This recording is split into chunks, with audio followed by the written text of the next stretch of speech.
laringoscopio. Para ello, digamos que la próxima clase que una les digo va a ser virtual, ¿listo? Porque tengo una reunión en la secretaría y no alcanzo a bajar. ¿No te tienes trabajo de viaje? Saludos. Por allá la vimos en fotos, todas en... No, que les traigo buenas noticias. Buenas noticias. Nosotros apenas tenemos Les traigo buenas noticias que estamos haciendo las cosas muy bien. Estoy contenta porque tuve la oportunidad de ir a la Universidad de Udelas y la Universidad de Udelas de las Américas tiene terapia respiratoria. Entonces estuve con un grupo grande de 115 estudiantes haciendo un taller. Conocí las instalaciones y estamos súper bien, o sea, estamos muy bien. Eso no quiere decir que de pronto no haya la oportunidad de que si pueden ir a hacer la movilidad, pues conocer otras culturas, otras cosas, pues también es interesante, ¿sí? Pero sí llegué como con esa satisfacción de que estamos haciendo las cosas muy bien, que los estamos formando muy bien y que deben aprovechar muchas cosas que se les da acá, ¿sí? Pues sí, el paseo, bueno, el viaje estuvo como de todo, ¿no? Entonces estuve en el congreso, di 2 charlas, y como pues consiguió que la Semana Santa, pues aproveché y me quedé. Nos quedamos, yo me llevé familia y todo. Entonces sí, estuvo interesante. Allá pues hubo la representación de la universidad, fui la única terapeuta de Colombia que invitaron. Entonces estuvo bastante interesante. Pero con la convicción de que estamos haciendo muy bien las cosas acá. Entonces, para que ustedes también se sientan orgullosos de eso. Igual los chicos pues también muy activos, tenían buenas bases también, pero sí, digamos que en las áreas de práctica y eso, mucho mejor. ¿Sí? No quiere decir que haya estado mal, pero sí estamos mejor nosotros. ¿Sí? Lo bueno es que ahora se ganan dólares. Sí, porque me picó la propia que quería que ahora ella trabajara. Sí, lo estoy pensando, la verdad. Bueno, chicos, ayúdame, por favor. ¿Me puedes ayudar a poner estas fotos? Corremos. ¿Pero cómo? Sí, algo en la cámara.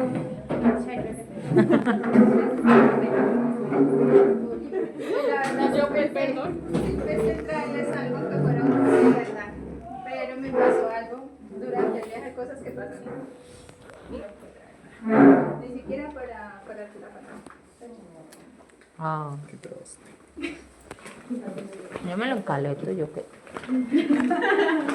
Yo traía cosas y me las sacaron en el aeropuerto. ¿Y las perdió todas? Uy, no. Con ellos la plata. Los dolaritos.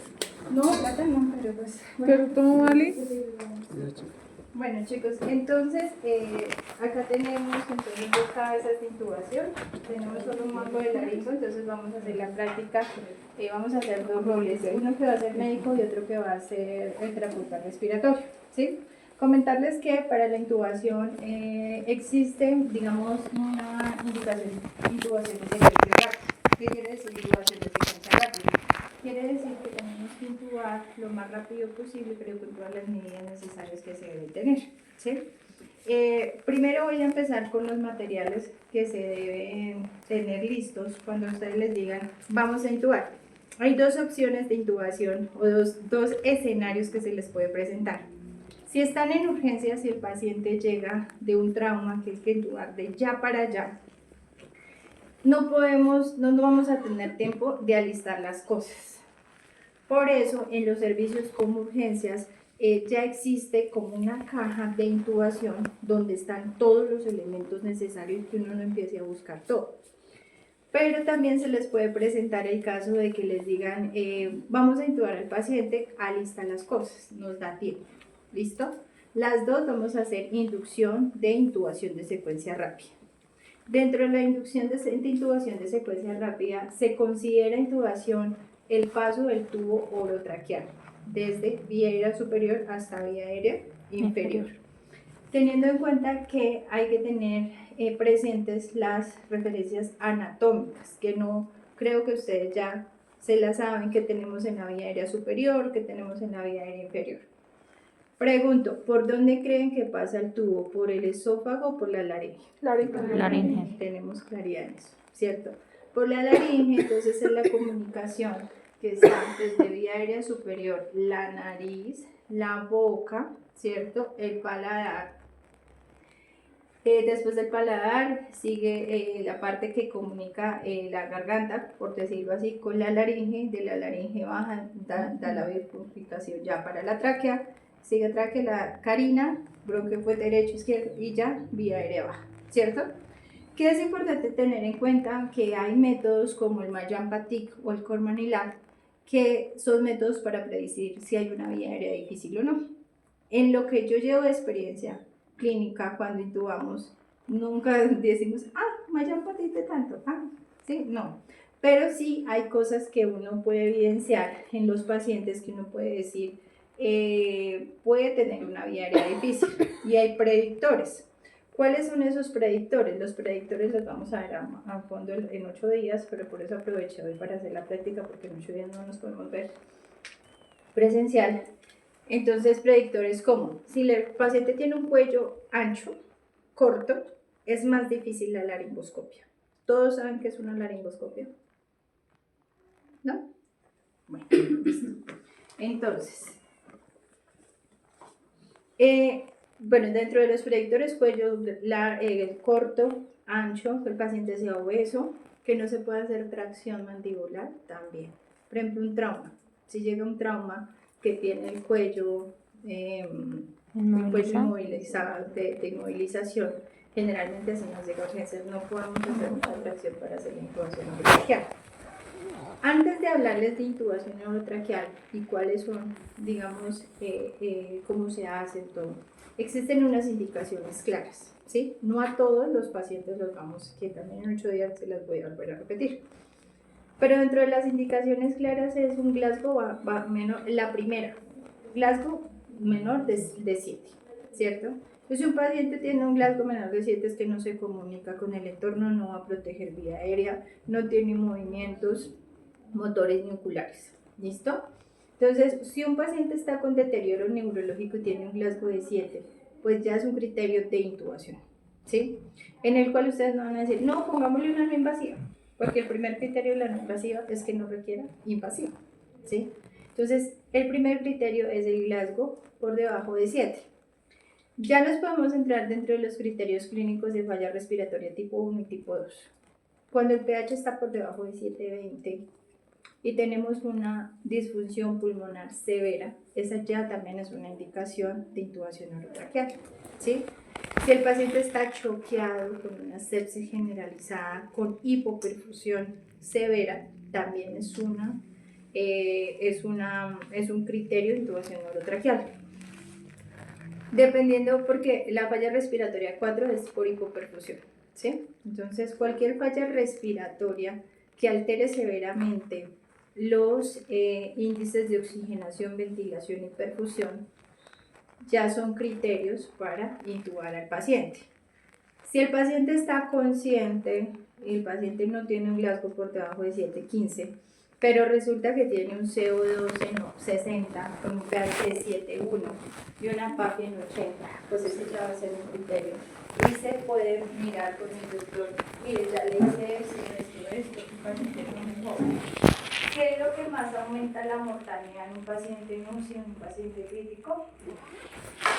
Retrasar la intubación orotraqueal, ¿sí? Existen muchos test y la parte clínica uno puede decir, el paciente no da espera, ¿sí? Y si bien existen muchos criterios de indicación para intubación, el paciente le enseña a uno ya como clínico decir, mira, ya le puse la invasiva, tiene un HACO mayor a 5, le puse también alto flujo, tiene un índice de ARPS mayor de 2,5, ¿sí? Ya tiene estos criterios, no puede continuar. Y el doctor, espere, ¿sí? Espérelo no, porque el paciente, o sea, un minuto de retrasar la intubación aumenta el porcentaje de mortalidad, ¿listo? Entonces, dentro de los criterios pueden estar eso, pacientes con trauma craneoencefálico severo con Glasgow menores de 7,15, pacientes con fallas severas hipoxémicas ventilatorias de mixta o por hipoperfusión. Estoy hablando por pH debajo de 7,20, PAPIs por debajo de 100 para TUNJA. Estoy hablando de CO2 mayores de que no tengan hipercamia permisiva. ¿Qué es una hipercamia permisiva? Que es hasta 45. Tiene una hipercamia permisiva. ¿Cómo sé que es una hipercamia permisiva? Es cuando ya de por sí el CO2 del paciente está alto, pero ya es por su patología. O sea, que le podemos tolerar un CO2 más alto. ¿Cómo sé que ese CO2 le puedo tolerar al paciente? Pues nos habían dicho que cuando el paciente tenía POC se podía hasta 45. ¿Cómo sé que 45 es una hipercamia permisiva? ¿Con qué otro parámetro? pH. pH. ¿Cuánto? Normal. No. Hasta 7.25. Entonces, si yo tengo un CO2 alto, pero el pH no baja de 7.25, es una hipercamia permisiva, que para un hipocoso puede ser normal. Y eso no es un criterio de intubación, ¿sí? Criterio de intubación también es en la parte gasométrica. También en la parte clínica, si el paciente entra en fallo respiratorio franco, ¿se acuerdan de las manifestaciones clínicas del trabajo respiratorio? Era desintercostal. El primero, polipnea. ¿Qué más? Disociación toracoabdominal. Tercero, acidosis metabólica. Cuarto, parada respiratoria. ¿Se acuerdan? Voy a llamar a la fisiología, le voy a preguntar. Entonces, la parte clínica también nos lleva a pensar y hacemos un análisis completo. Por ejemplo, si es una intubación tropavascular, si el paciente está en franca falla respiratoria, que aumenta severamente los signos de dificultad respiratoria, que esté choqueado por gases. Choqueado es que la PAP esté muy caída, el CO2 esté muy alto, el pH esté por el suelo y que esté hipoperfundido, ¿sí? Que el paciente esté cianótico, que ya le puse oxígeno, ya le puse todo y el paciente no mejora con nada, es un paciente que hay que intubar rápidamente. ¿Listo? Entonces, existen los criterios que, si bien el mayor es el Glasgow, que es para trauma, ¿sí? Cuando estén en urgencias ahorita es el que más se va a utilizar. Pueden tener también pacientes que estén conscientes, neurológicos, pero entonces se lo van a intubar porque el paciente tiene una lesión cerebral, tiene un edema cerebral y hay que proteger el cerebro, ¿sí? Hay que entrar en reposo, entonces lo intubamos con calmita. Los pacientes, por ejemplo, que intubamos en COVID, eran pacientes conscientes que hablábamos con él hasta el último minuto. Eso era terrible porque ellos pedían llamada WhatsApp con la familia antes de intubarlo porque muchos no salían y era la última vez que los veía. Entonces, eso fue terrible. Entonces, en ellos el criterio para intubación era disfunción pulmonar severa, ¿sí? Ya con eso era un criterio para intubar al paciente. Entonces, sí existen muchos criterios y digamos que la conclusión es que la intubación es una fase, un eslabón dentro de la cadena de manejo que no es de primerazo, de primer manejo para el paciente, pero sí es una opción que no se debe retrasar, ¿sí? Quiere decir que si el paciente tiene otra posibilidad de para no intubarlo, pues hay que mirar esas posibilidades. Pero si tiene una falla inminente que no nos da tiempo de hacer otras cosas antes, hay que intubar al paciente, no hay que retrasar la intubación. ¿Listo? Eso aplica para neonatos, pediátricos y adultos. Bueno, dentro de esas indicaciones, pues también entonces existe un grupo interdisciplinar que tiene que estar en todo el proceso de la intubación orotraqueal. Está el médico es el que intuba o el especialista. En el caso del hospital, si estamos en urgencias, es el urgenciólogo el que intuba al paciente. Está la enfermera, que es la que administra los medicamentos de inducción para la intubación. Está el terapeuta respiratorio, que es el que hace el mantenimiento de la vía aérea, ¿sí? Es el más importante, porque el doctor puede intubar, pero quien conecta la ventilación, quien hace todo el procedimiento, es el terapeuta respiratorio. Y está el auxiliar, a veces es un auxiliar de enfermería, o casi siempre es el auxiliar de enfermería, que está pendiente de todo lo que uno pueda necesitar, ¿sí? Que alcánzame esto, que se me olvidó esto, ¿sí? Cuando, por ejemplo, las intubaciones son de emergencias, entonces hay una persona que está de volante para ayudar, así como habían personas para la reanimación, para intubación, pues también, ¿sí? Siempre el terapeuta va a la cabecera en la parte derecha del paciente, preferiblemente, ¿sí? Y vamos a tener un espacio donde esté un espacio libre para poder tener, no va a ser tan fácil como acá, porque vamos a tener presión, de que hay mucha gente, que el paciente está muy mal, que toca ya, preciso a uno todo se le cae, ¿sí? Entonces yo siempre les digo, tengan todo mirando que no se les vaya a perder nada, porque en el momento de la intubación, pues tenemos que tenerlo todo a la mano. ¿Cuáles son los elementos de intubación una vez definido que sí vamos a intubar al paciente? Dentro de la intubación de secuencia rápida, entonces existen pasos importantes como, uno, la preoxigenación, ¿sí? La preoxigenación se debe oxigenar al paciente con un flujo libre a demanda que sature mayor de 90 para poderlo intubar. ¿Qué es lo que se está usando ahorita? Se está usando que no se ventile al paciente en ningún momento. No tengo adulto. No me sé qué es lo de mi adulto. Yo pa' ver.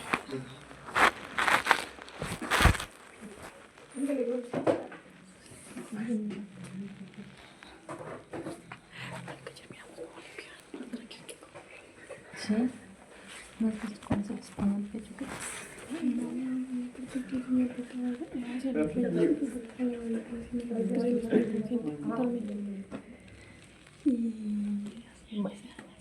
Entonces, está el bebé mal llamado.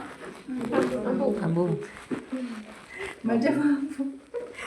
Entonces, les voy a mostrar las partes del bebé. ¿Cuál es? Bueno, entonces sigamos en la preoxigenación, ¿listo? Entonces dentro de la preoxigenación es darle FiO2 libre, flujo libre con oxígeno al paciente. Si el paciente, por ejemplo, tiene un alto flujo, puesto un alto flujo, ¿saben qué es una canula de alto flujo? La canulita que se les pone gruesita, que se les da una FiO2 más alta. Dentro de las evidencias tiene recomendación moderada poder preoxigenar al paciente con alto flujo antes de la intubación. Se puede. ¿Por qué? Porque nos da una FiO2 exacta hasta el 100%. ¿Sí? Entonces yo puedo dejarle la canulita puesta, preoxigenarlo. Generalmente uno puede preoxigenar, si le da tiempo, 10 minutos con FiO2 de 100. ¿Sí? Si no le da tiempo, por ahí 1 minuto. Y eso es mucho.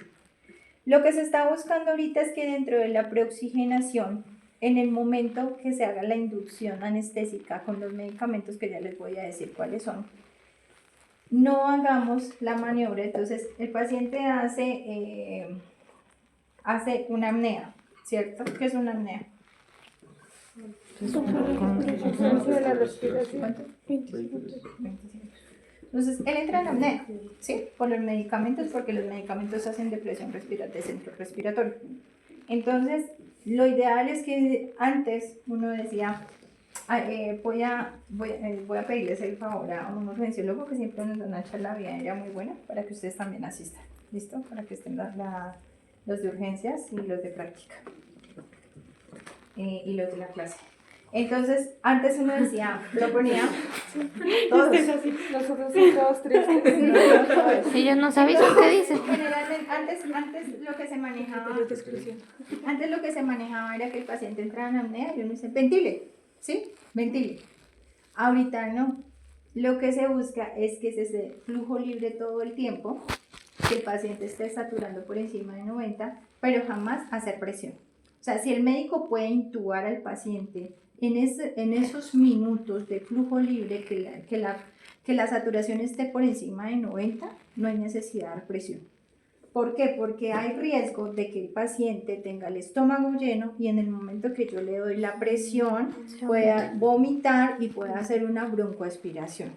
Entonces ustedes van a encontrar escenarios en los que el terapeuta empieza a dar BBM para oxigenar al paciente. ¿Por qué? Porque dejó de respirar porque está en apnea. Entonces, él puede durar unos segundos sin respirar. ¿Cuánto ustedes pueden durar debajo del agua? ¿No han hecho ese ejercicio en la piscina? ¿No han jugado a eso? Listo. Es lo mismo. Un paciente puede durar de 40 a unos 60 segunditos en apnea y en ese tiempo es el médico el que tiene que hacer la intubación, ¿sí? Sin dar presión del BBM. ¿Por qué? Porque lo que les digo, si el estómago está lleno, puede haber una broncoaspiración, ¿sí? Entonces, esas intubaciones son lindas cuando uno no tiene que estar dando BBM cuando el paciente está en la apnea, ¿sí? Entonces, ¿cómo se da flujo libre de oxígeno? Entonces se da con este aparatico que es BBM, que se llama bolsa válvula mascarilla. Pero ustedes le pueden decir, alcánceme en el ambú. Este es el ambú. ¿Listo? Entonces, el ambú, bueno, ya me voy a ir a las partes del ambú. Entonces está la preoxigenación, que ya sabemos que la podemos hacer o con sistema de alto flujo, o si el paciente tiene una máscara de no reinhalación, que también nos da una FIO2 entre 60 y 70%, que no es exacta, por eso no es de alto flujo una máscara de no reinhalación. Esa es la diferencia en uno de alto flujo y uno de bajo flujo. De bajo flujo no me da una fracción completa y te hace un barrido completo de la presión parcial de oxígeno para saber que es exacto la FIO2 que le estoy dando, lo que sí hace por ejemplo, la cánula de alto flujo o un Venturi, ¿sí? Un sistema Venturi. Pero el sistema Venturi, ¿hasta qué FIO2 nos da? 50. Entonces, tampoco nos sirve porque tenemos que tenerlo casi al 100%. Entonces está la preoxigenación, está la premedicación. Los 3 medicamentos que se utilizan, yo no sé si aquí los tenían. Los 3 medicamentos que se utilizan.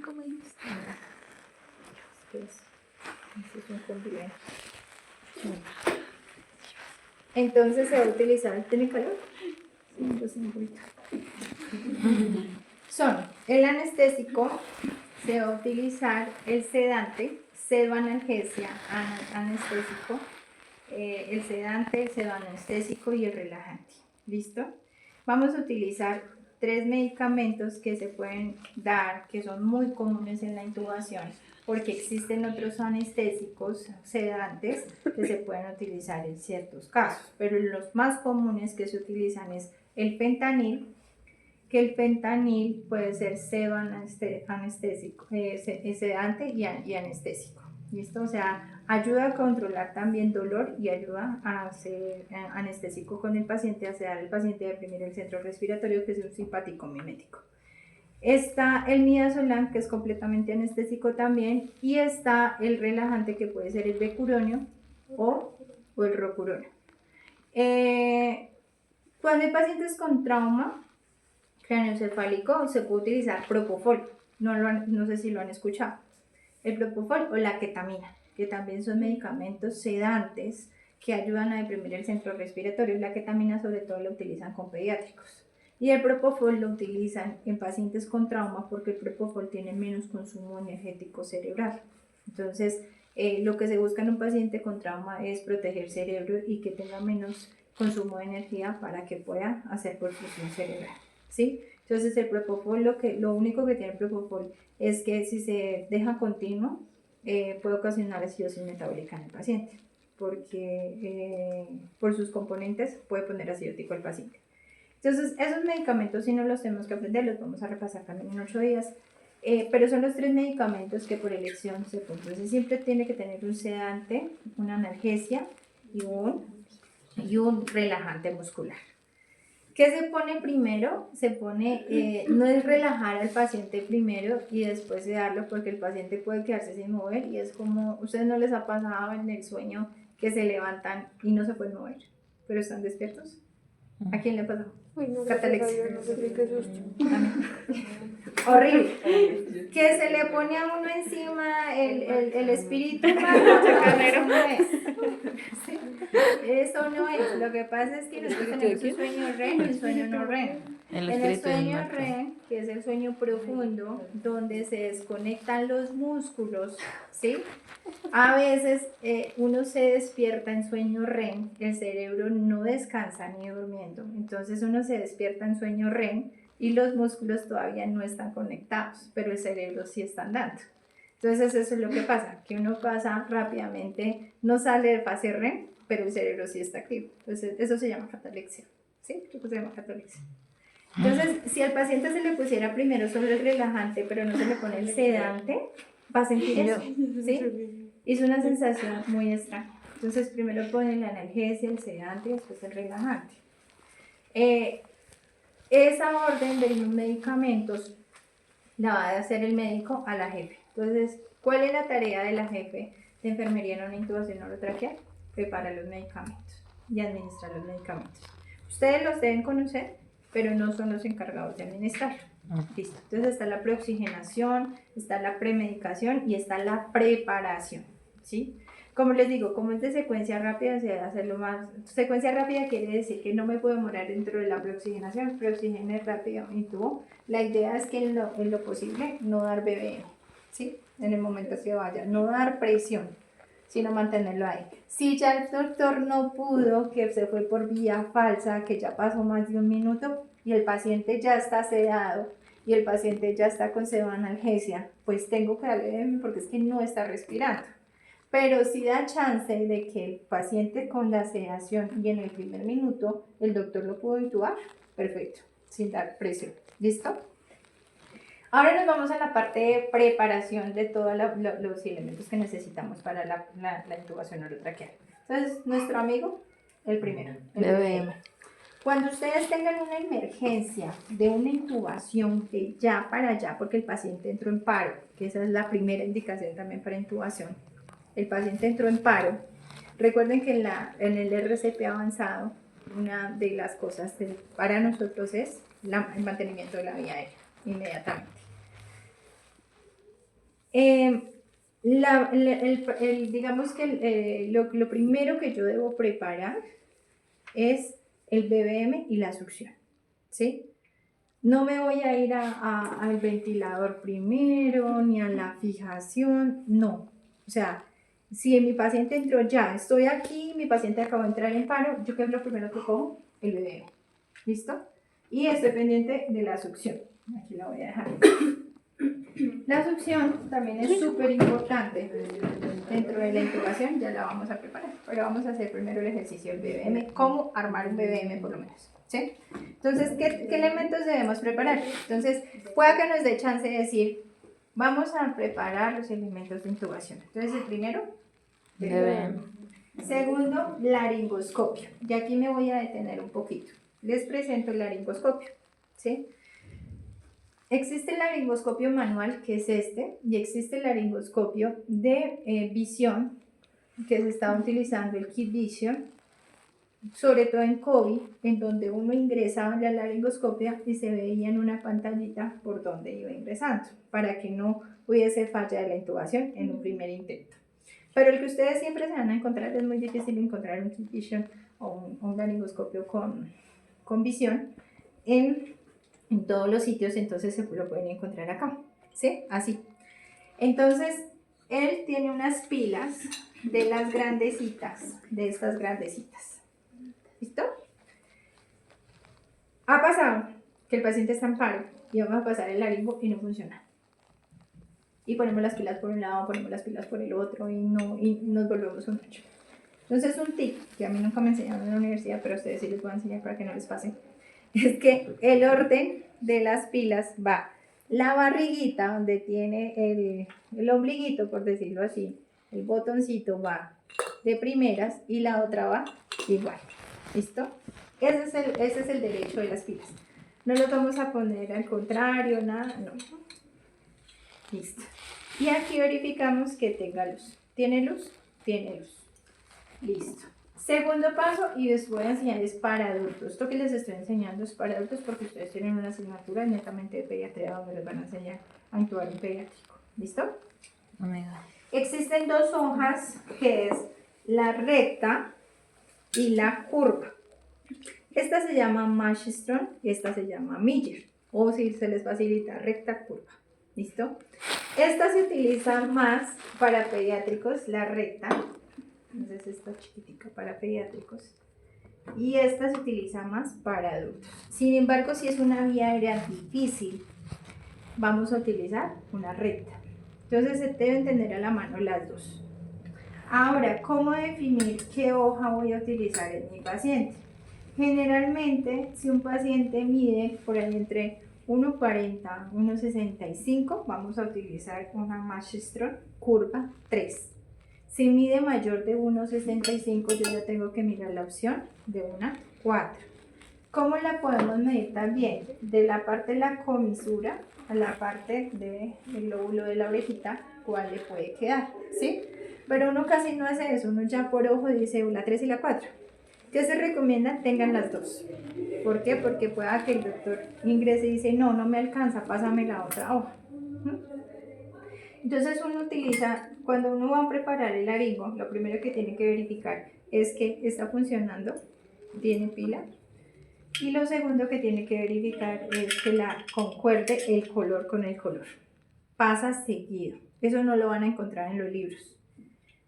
Resulta que hay laringoscopios que tienen un color negro y otro que tiene un color rojo. La hoja del laringo siempre tiene que concordar color con color, o si no, no van a poder hacer esto. Ni van a poder hacer esto. ¿Sí?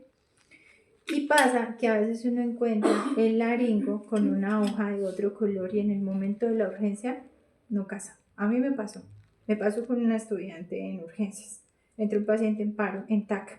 Abrí el carro de paro y estaba así, y no habían más laringos. Y me tocó correr a la sala de urgencias y traerme el laringoscopio de allá. Minutos que perdimos con el paciente de oxígeno a nivel cerebral, ¿sí? Que estaba en paro. Entonces, eso es lo que hay que verificar también cuando ustedes estén trabajando y se están, por ejemplo, en una UCI, en una sala de urgencias. Voy a verificar que el color del mango del laringo concuerde con el color de que sea. O pueden encontrar que no tenga ningún color, pero tiene que casar, ¿sí? Tiene que casar la hoja del laringo. Sí, entonces la quito así, la pongo de esta manera, acá, así. Generalmente las hojas del laringo siempre van a venir en unas bolsitas. Yo puedo ver. Van a venir en una bolsa de esterilización, ¿sí? Entonces supongamos que esta es la hojita de esterilización, entonces nos entregaron en el servicio la hoja sellada, todo, pero la necesitamos. La abrimos un poquito, no la saco la punta, la pongo así, que así se la voy a pasar con la bolsita al médico. No se la va a pasar sin la bolsa porque podemos contaminarlo y esto va para la vía aérea. ¿Listo? Entonces, ¿dudas? La hoja en la lengua. ¿Cómo se llama esta? O curva. ¿Y cómo se llama esta? Recto. Mire, o recta. Mire, recta. Listo. ¿Hasta ahí bien? Listo. Entonces estas son las hojas de laringo y estos son laringoscopias. ¿Qué es la laringoscopia? Pues el proceso en el cual se introduce por la comisura y hacemos visualización de todas las estructuras para ingresar el tubo. Eso es una laringoscopia, pero ya voy para allá. ¿Qué más requerimos? El tubo traqueal, ¿cierto? Entonces, el tubo traqueal no hay una fórmula como si la hay en los pediátricos mayores de 1 año. Para los adultos uno lo mira por estatura. Lo mismo, si mide entre 1,40 y 1,60, uno se va por un tubo 7 o 7,5, ¿sí? Dependiendo también, si es mayor de 1,60, uno ya opta por un tubo 8, 7,5 o 8. ¿Qué es lo recomendable también? Lo recomendable es que ustedes ya tienen el tubo listo, pero entonces ustedes lo pueden dialogar con el doctor. Le dicen, doctor, tengo un tubo listo, tal, ¿cuál le ponemos? Él lo mira y dice, sí, ponle un 7, un 8. Como les digo, en adultos no hay una fórmula para definir de acuerdo a la estatura de eso, qué tubo le voy a poner. Pero lo que les digo, si es mayor de 1,60, consideren ya un tubo 7,5 o un tubo 8. Cuando es un paciente obstructivo, mejor coloquen el tubo más grande que puedan, 8, 5 o 9. ¿Por qué creen? Porque está con obstrucción, ¿no? O sea, No es calibre. Mayor. Sí. Diámetro, calibre. Ahí también. Sí. ¿Qué pasa? Ahí también. pues mayor oxígeno. No, ahí van bien. Bueno, sí también. Pero iban bien las resistencias. ¿Ah?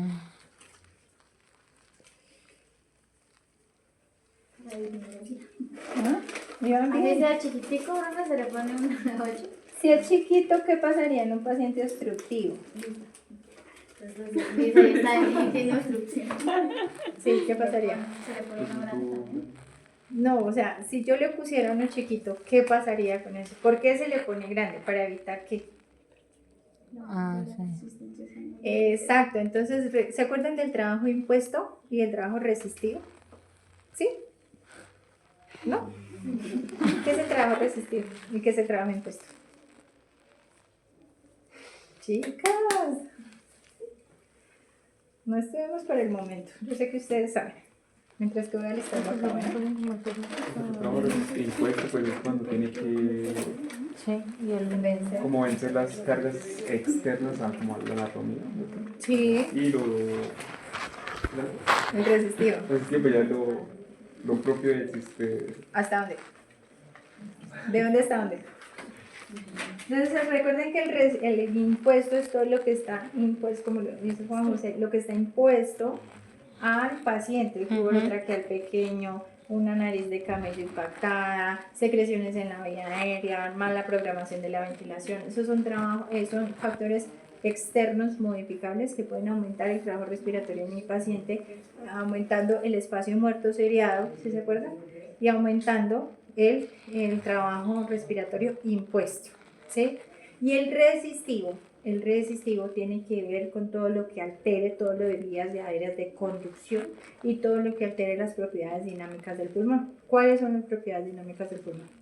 la La distensibilidad. resistencia y el flujo. No, distancia no. Flujo y resistencia, esas son estáticas. ¿Cuáles son las estáticas?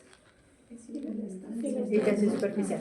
Entonces, si de entrada mi paciente ya tiene un trabajo resistivo por su época, ¿cierto? Porque está aumentando la resistencia por su broncoespasmo y está limitando la entrada de flujo. Tengo alteradas las propiedades dinámicas del pulmón. Si yo le pongo un tubo pequeño, aumenta la resistencia porque aumenta el trabajo impuesto. Entonces voy a y retiene CO2 y bueno. Pero si yo le pongo un tubo grande, el diámetro del tubo le va a ayudar.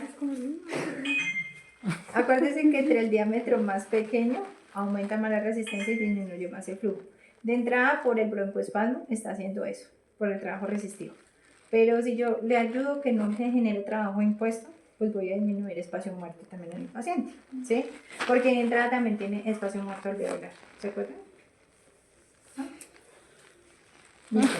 Entonces, por eso es que la elección del tubo es importante en terapia respiratoria, porque, oiga, doctor, es un EPOC, está exacerbado, pongámosle un tubo grande, porque fisiológicamente tal, ¿sí? Y cambio el doctor dice, wow, sí, me convenció, ¿sí? Entonces, eso es importante, eso es súper importante. ¿Y yo por qué? Porque la profe me... Dentro de la elección del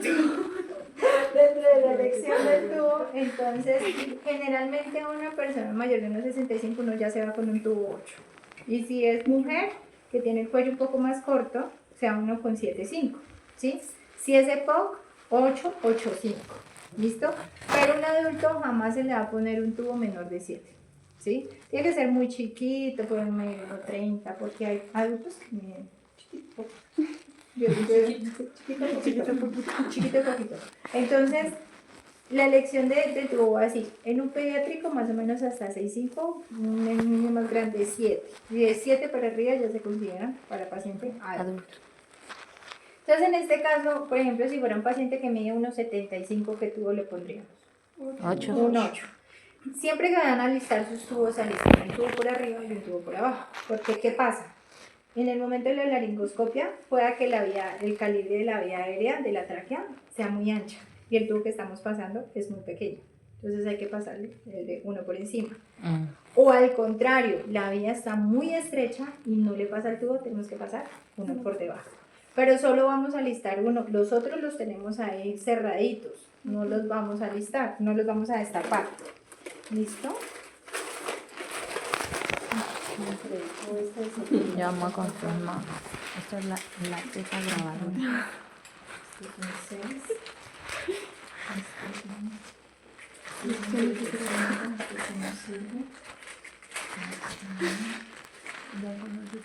¿Están grabando?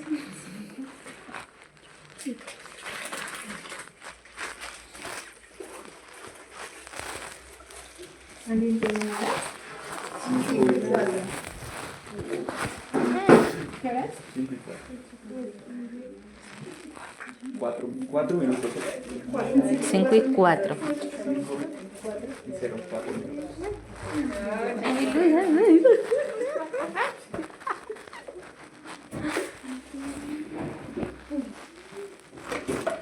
Estos cauchos no más feos.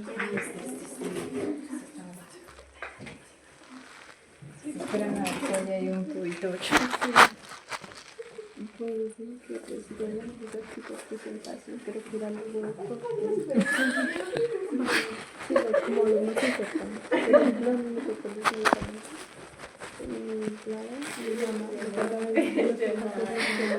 Ojo con la acción.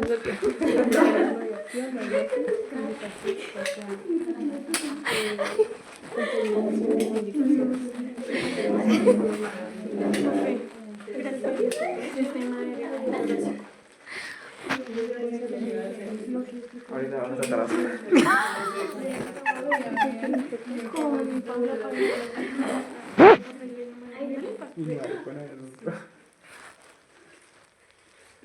Ahora.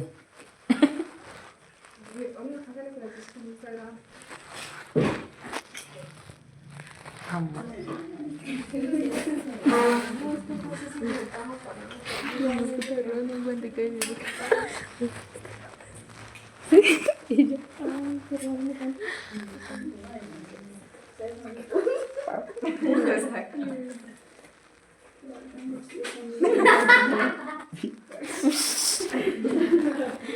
Y yo, con esa abierta de boca, mija, un 7.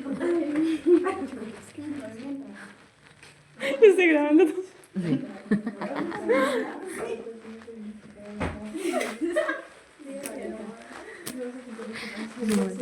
Entonces acá tenemos los tubos orotraqueales. Los tubos orotraqueales, entonces, este es un 8, casi que no encuentro un 8. Entonces es un tubo que es un material flexible, biocompatible, quiere decir que no va a generar alergia, nada, ni ninguna laceración al paciente. Es un tubo totalmente transparente que tiene algunas líneas de referencia en el cual está la primera. Entonces, ¿cómo se compone un tubo orotraqueal? Está la parte distal y está la parte proximal. La parte distal y la parte proximal hacia la boca. Esto es lo que queda por fuera y el tubo orotraqueal va a ir de esta manera. ¿Listo? Entonces la línea azul o la línea radiopaca siempre va a ir en la parte de arriba, nunca va a ir así, ¿sí? En la parte de abajo. Entonces la primera, para que también lo tengan en cuenta, cuando el doctor pasa el tubo, lo pasa de esta manera, de modo que quede así. Esa línea radiopaca es súper importante porque cuando vamos a verificar en placa de tórax se puede ver, ¿sí? Porque si no, no se vería el tubo a tórax.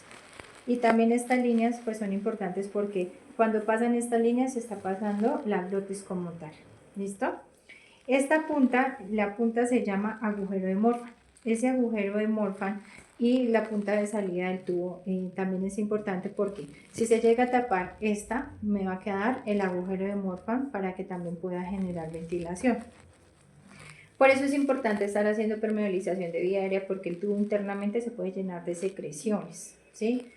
Y por eso también hay que humidificar, una humidificación pasiva o una humidificación activa, ¿sí? Activa con cascada y pasiva con la nariz de camello. ¿Saben qué es una nariz de camello? ¿Sí? Entonces este va conectado acá al tubo orotraqueal, ¿listo? Entonces esta es la nariz de camello. Entonces ahorita me metió en lo de la nariz de camello. ¿Cómo se llama esta?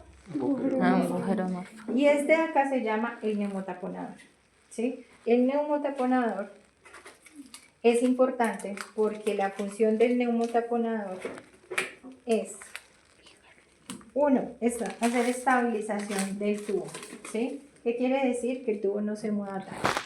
Dos, evitar que cuando ventile al paciente la presión que yo doy por el tubo no se fugue por los bordes. Y tres, más o menos, no tiene mucha especificidad en eso, es que el escurrimiento posterior que hay de vía aérea superior no se quede aquí arriba y no baje directamente hacia vía aérea inferior, ¿sí? ¿Cómo se alista un tubo orotraqueal? Un tubo orotraqueal se alista y dice, bueno, ¿qué tubo le alisto? Listo, tengo un 8, ¿le sirve un 8 al doctor? Sí, me sirve un 8. No lo vamos a sacar de la bolsa, se supone que la bolsa viene totalmente cerrada, hermética. Entonces dice, bueno, vamos a preparar el tubo. Yo qué hago, lo abro hasta acá, no lo voy a sacar. Verifico que esté en la integridad, que no esté roto, que no le falte ninguna pieza, ¿sí? Esto se puede quitar, entonces esto siempre lo tiene que tener. Entonces lo tiene que tener puesto porque es un empate importante para ponerlo en la sonda de succión cerrada o en la nariz de camello. Está el empate del balón del neumotaponador oval, ¿sí? Cuando yo digo voy a alistar el tubo, lo primero que tengo que hacer es cojo una jeringa, la lleno de aire hasta 10, la pongo de esta manera y la insuflo totalmente. No vayan a hacer esto. Ay, sí quiero insuflar. ¿Por qué? Cuando ya esté dentro de la vía aérea. Porque lo que hace son presiones constantes, intermitentes en la tráquea del paciente y les puede hacer una necrosis. ¿Sí? Eso no se debe hacer, es una mala práctica. ¿Qué tenemos que verificar sin sacarle la bolsa? Que el paciente que insufle el balón. Y que insufle el balón, y esperamos un momentico que no se desinsufle. Mira, esto es lo más importante de alistar un tubo orotraqueal, porque resulta que el paciente estuvo intubado, lo intubaron, y empezamos a ventilar, insuflamos ese balón, y todo la fugas. ¿Qué pasó? Ay, el neumotaponador está dañado. ¿Usted lo verificó? No, no lo verifiqué. ¿Qué le implica al paciente? Voy a retirar el tubo y volver a intubar. Esto es un riesgo de neumonía asociada a la ventilación mecánica, ¿sí? Una reintubación. Y es un riesgo para el paciente. Entonces, lo primero que tengo que verificar es que el neumotaponador esté funcionando. Generalmente, con los tubos grandes, uno utiliza una guía de intubación, ¿sí? Esto se llama la guía de intubación. Y esta guía de intubación va dentro del tubo orotraqueal. ¿Para qué? Para darle firmeza. Lo voy a sacar para que lo vean. Pero no tiene que sobrepasar la parte distal del tubo orotraqueal. Tiene que quedar más o menos acá. ¿Listo? Esto le va a dar firmeza en el momento de hacer la laringoscopia. ¿Listo? ¿Hasta ahí vamos bien? Entonces, ¿cómo alisto el tubo orotraqueal? Primero, entonces, insuflo el neumotaponador, verifico que funcione, le pongo la guía, le hago un doblez aquí en la punta chiquitico, que quede más o menos así embotadito. ¿Listo? Y no tengo aquí lidocaína, pero podemos utilizar lidocaína, es un anestésico local, spray que le puedo poner dentro del tubo, por fuera del tubo, para que dé lubricación. ¿Listo? Que se llama lidocaína spray. Entonces, de esta manera, ya con la lidocaína, con la guía de intubación y probando el neumotaponador, no lo voy a dejar insuflado. Lo desinsuflo porque no puede pasar insuflado, ¿sí? Pero ya lo he verificado. Tengo mi otro elemento, entonces, de la intubación. Y un elemento clave es tener una jeringa de 10. ¿Listo? Eso es súper claro. Sí, veo que ya empezaron a caérseme las cosas. Así es en la realidad también. Yo la dejo siempre así, de una vez lista, con el aire, ¿sí? ¿Por qué? Porque en el momento que pase el tubo, sacamos guía y insuflamos neumo.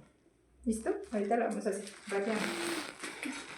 Entonces, dentro de los elementos que tenemos, ya tenemos. ¿Cuántos elementos vamos? Tubo orotraqueal, guía, jeringa, laringoscopio, el BBM, y nos falta algo muy importante, que es la succión, ¿sí?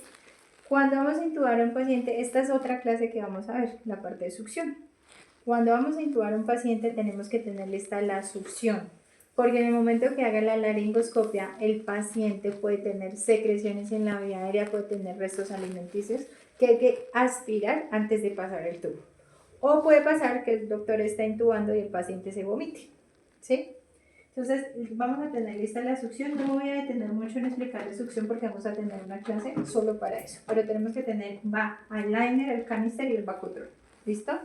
Y vamos a tener una sonda de succión que en este caso también cuando damos la parte de succión les voy a explicar cuál es Nelaton, cuál es Foley, cuál es, sí, todas. Esta es una Nelaton, ¿sí? Y esta es una Foley. ¿Sí? Fácil.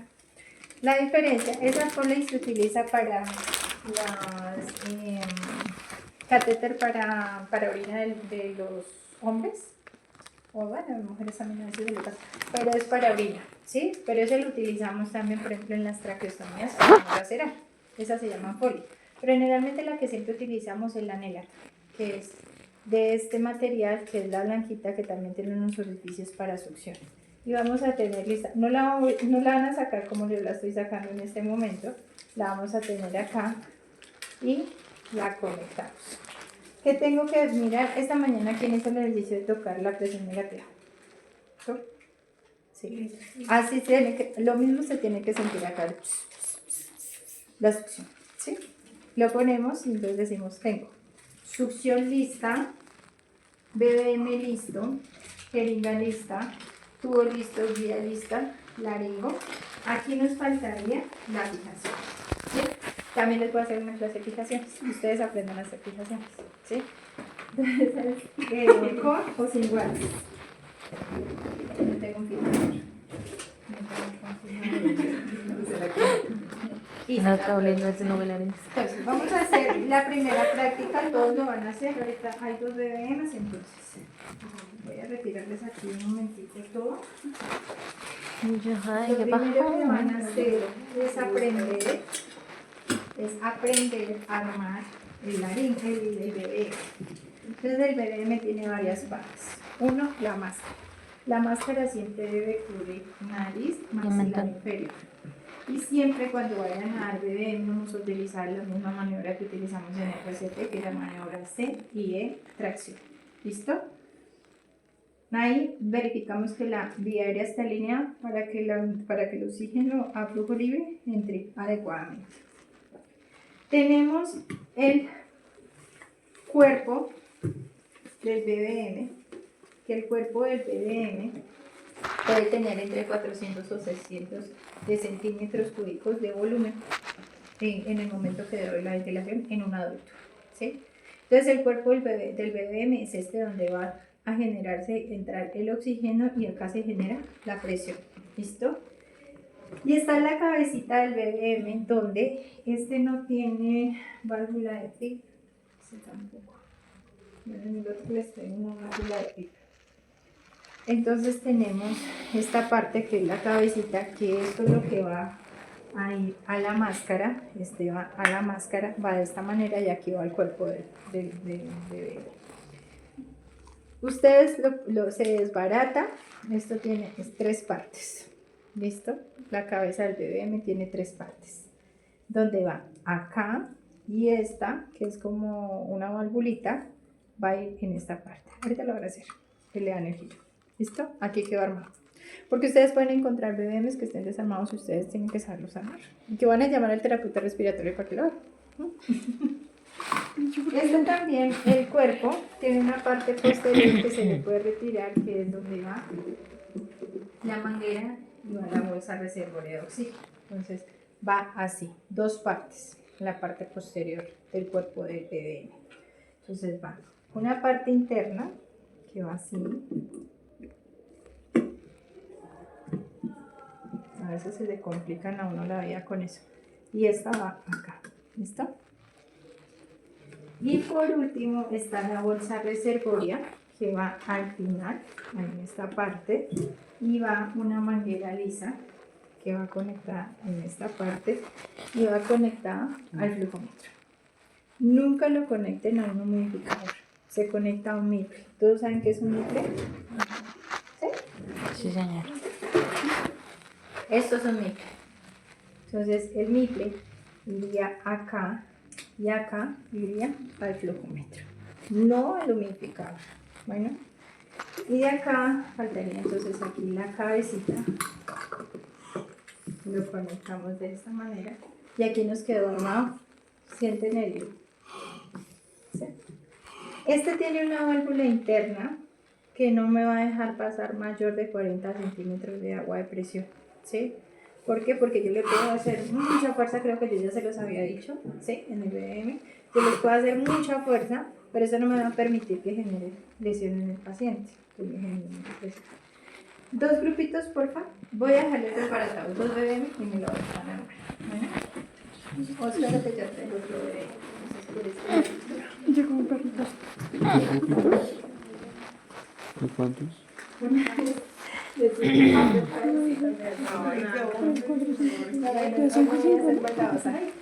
que nadie yo les expliqué una parte. Es que no Y vi eso se volvieron locos. Y eso armaban y no se ponían la cabeza. Entonces yo hice eso con el estudiante. Me trago. Con otro estudiante en el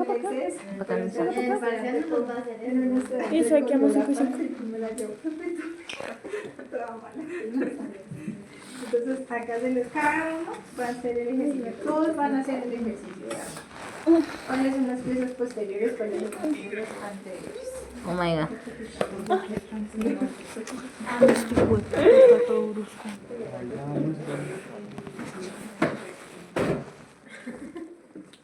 ¿Qué va a hacer entonces? Locota. Si va a joder, se aguanta, mijo.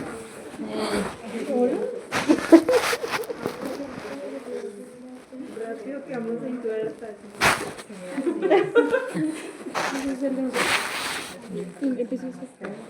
Jorge. No, no, yo santa. ¿Lo hice yo por qué? Ay, profe. ¿Todos tienen guantes? Señora. Ay, que lo rompo, mano. Partes posteriores, ¿cuáles son? No. No, este no me acá. ¿Qué? Creo que hay mucha tela por parte. Eso es de aquí, por eso esto es de Este está acá. armando primero el de arriba. Ahora que hay otro. Es que sabes Es que ella lo espichó, yo sé que la clínica para que no se saliera. es cómoda, pero es que allá no nos dejan entrar a todos y se pierde una hora con cada uno. Se me murió y nunca lo pude poner.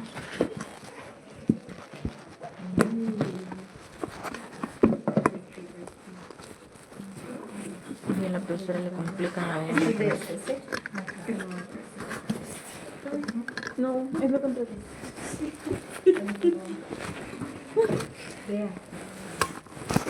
No, al revés. Cada uno hace el ejercicio, ¿sí? Voy a ir haciendo. El servorio y la manguera. ¿Listo?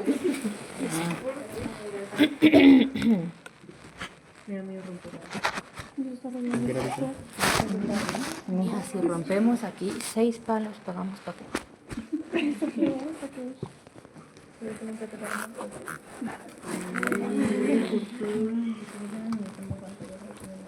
No se me murió, no se me murió el chamo, le gané Natalia. Y yo ese año. Ay.